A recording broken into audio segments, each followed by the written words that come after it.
6-member team of Thoubal District Journalists Union left Imphal today for a 4-day tour to the neighbouring states of Assam and Meghalaya. The tour hopes to strengthen the relationship between the Meiteis residing in these states.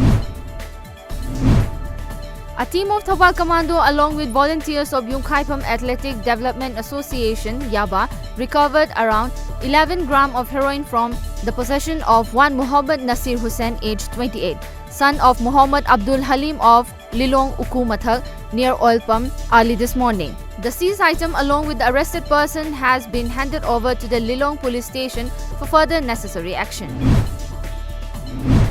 4 out of 7 Nepalese minor girls who were rescued from Silchur's Lane 14 on November last were handed over to their parents by a Silchur court on December 3. The 7 girls were rescued during a joint operation by Assam Police and Sakti Samuha, a Nepal-based NGO. Protesting against the Citizenship Amendment Act, the students sported black badges with "No CAA" written over it and gamusa and carried out the symbolic protest. Security forces have arrested Lashkar-e-Taiba terrorist Nisar Ahmed Dar from Srinagar late yesterday after receiving information about his hideout. As per media reports, he was arrested by the Special Operations Group of the Jammu and Kashmir Police from Sri Maharaja Hari Singh Hospital in the city, a police official said.